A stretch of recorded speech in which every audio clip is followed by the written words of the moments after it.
One of the most concerning things about this Baltimore Ravens team right now is not just the loss to the Buffalo Bills, but the fact that the players themselves are admitting they know exactly what is going wrong. This is not a case of a team being blind to its own flaws. No, this is a team that is fully self-aware, understands the issues, and yet continues to fall into the exact same trap over and over again. That is what makes it so dangerous. It is one thing to not know why you are losing. It is another thing entirely to recognize the mistakes and still keep making them. Take Odafe Oweh's words after the game against Buffalo. He flat out said the Ravens took their foot off the gas. They came out fired up, ready to dominate, and for a large part of the game they did just that. They built up a strong lead and then let complacency creep in. In his own words, they thought they had already won, and when you start believing that, you stop finishing the job. That right there sums up this Ravens mentality that has plagued them for years. So much can go right in the first 3 quarters, but once the pressure mounts late, everything starts to fall apart. And Marlon Humphrey, one of the veterans and leaders on this defense, echoed the same thing. He admitted that the very plays that cost them the game against the Bills were scenarios they had drilled countless times in training camp.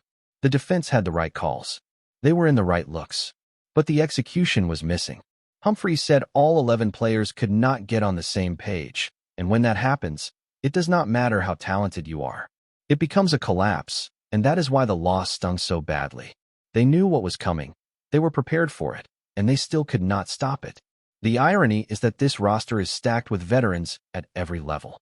When you look across the field, you see names that have been around, players who have proven themselves in the league. In the secondary, there is depth and talent. Up front, guys like Justin Matabike, Kyle Van Noy, Travis Jones, and Odafe Oweh himself are there to create havoc. Behind them, Roquan Smith holds the defense together as one of the best linebackers in football.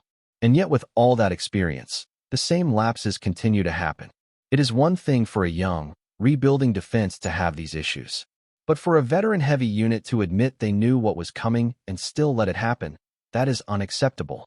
Humphrey also revealed that defensive coordinator Zach made it clear there will be no repeat offenders this year. If you are doing your job, you will be on the field. If you are not, you will not play. Simple as that. Humphrey even said he hopes he is one of the guys who gets it right, because there will be no protecting or covering for teammates this season. That message was loud and direct, but here is the thing. Didn't we hear almost the exact same message last season? Yes, we did. Last year the defense was not up to standard either, and Humphrey was the one publicly calling for accountability then as well. Eventually there were benchings, some players were released, and the group did improve. But here we are again, 1 year later, listening to the same warnings. And it does not stop there. Lamar Jackson himself has been saying this for years.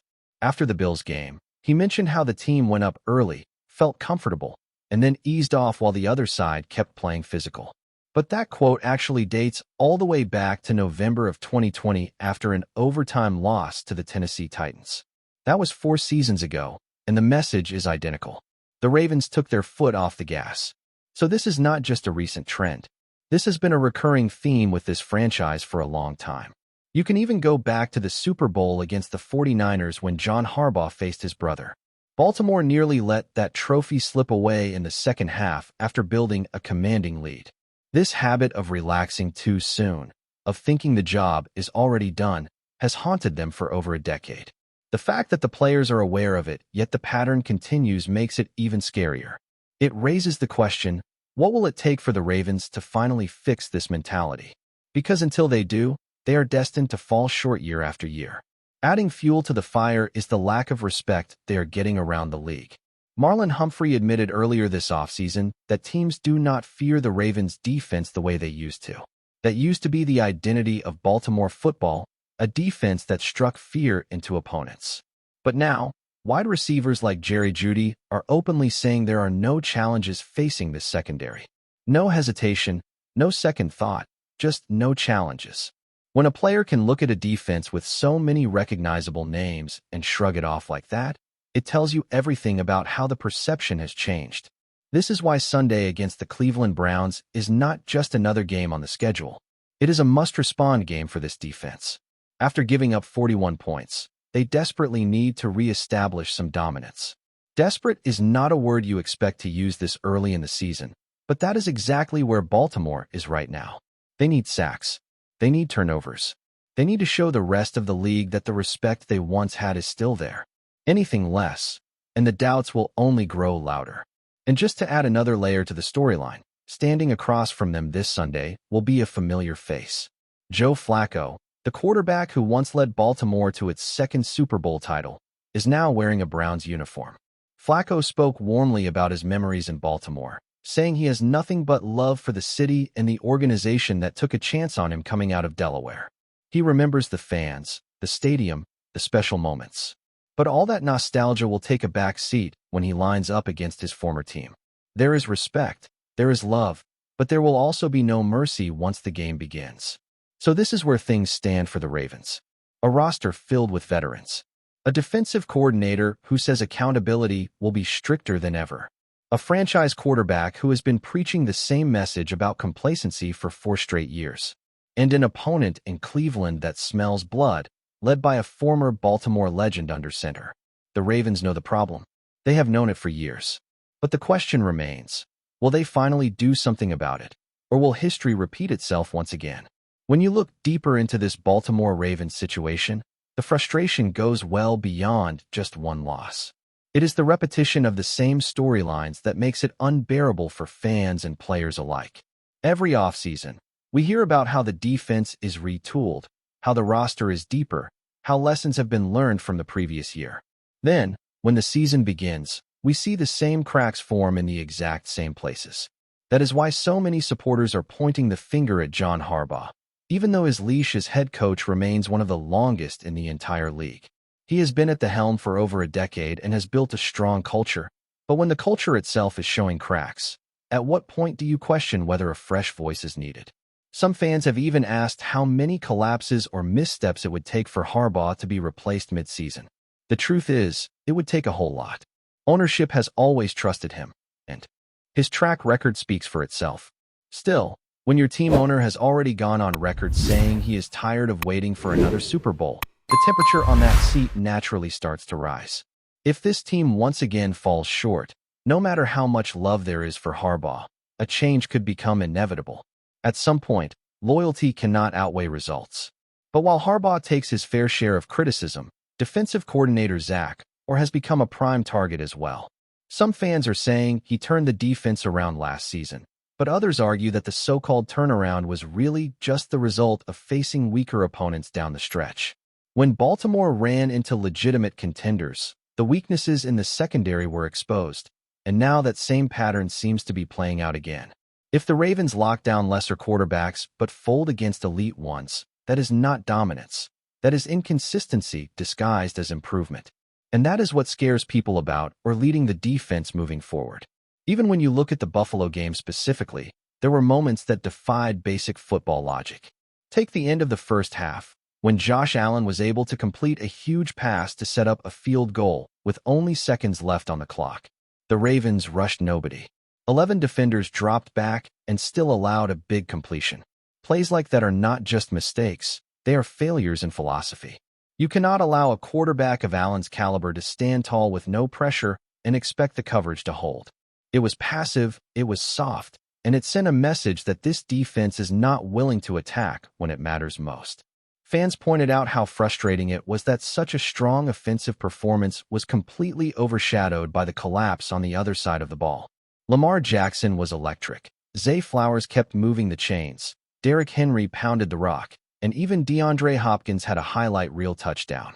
On any other day, that kind of offensive explosion should equal a comfortable win. But when your defense gives up 41 points, all of that is erased. Instead of celebrating offensive fireworks, the conversation is dominated by defensive failure. Another issue brewing is the usage of young talent like Keaton Mitchell.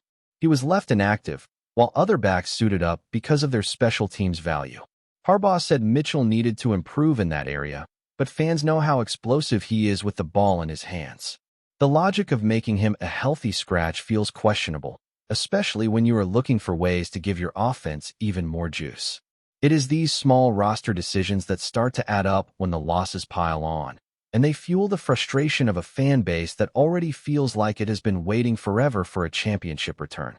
The linebacker situation also drew attention. Teddy Buchanan ended up playing more snaps than Trenton Simpson, raising eyebrows about whether a change has already been made.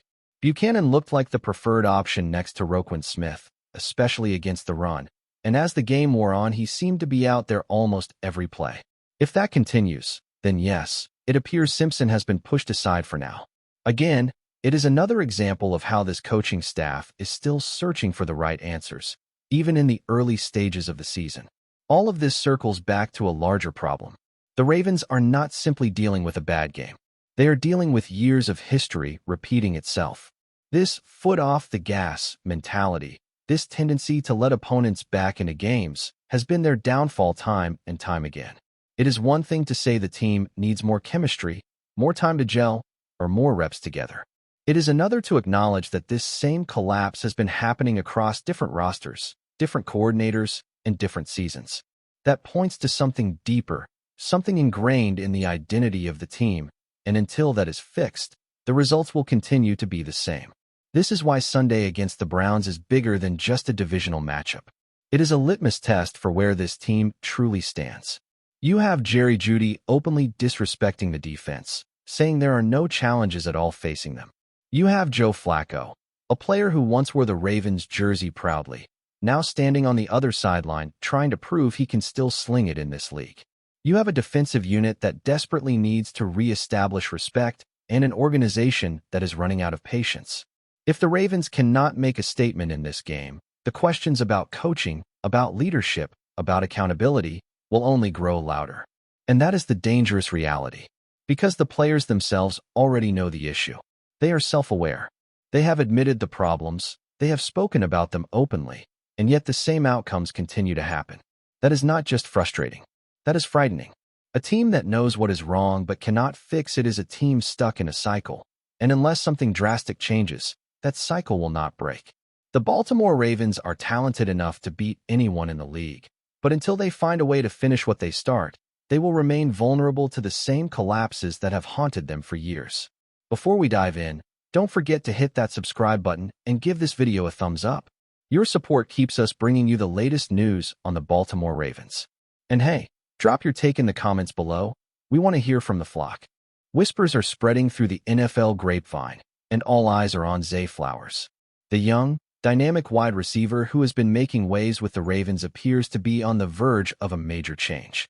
Sources close to team circles hint that Flowers might not be staying in Baltimore for much longer, and speculation is mounting about where the electric talent could land next. Flowers, who has dazzled fans with his speed, route running, and sure-handed catches, has been one of the most talked-about young receivers in recent seasons. His combination of agility and football IQ has made him a consistent threat, capable of turning short gains into game-changing plays. But behind the scenes, whispers suggest that the Ravens' locker room dynamics, combined with potential contract negotiations, could be pushing the young star toward new horizons. Rumors point to multiple teams keeping a close watch, with scouts reportedly attending every game and workout just to catch a glimpse of Flowers' latest moves. While nothing is confirmed, speculation ranges from a blockbuster trade to free agency shakeups that could redefine the receiver market. Insiders suggest that a team hungry for a fast, reliable target might make a serious push, creating what some are already calling a Zay Flowers chase across the league. Fans are already buzzing on social media, dissecting every hint, every sideline gesture, and every post-game interview for clues. Some suggest that Flowers' skill set would perfectly complement an offense in need of a spark, while others wonder if a change of scenery could elevate his game to elite status. Coaches and analysts alike are weighing in, offering opinions and predictions that only add fuel to the rumor mill. For now, the NFL community waits with bated breath. One thing is certain, wherever Zay Flowers lands, the ripple effect will be felt across the league. A young, explosive receiver like him doesn't stay under the radar for long, and the coming weeks could produce one of the most talked-about moves of the season.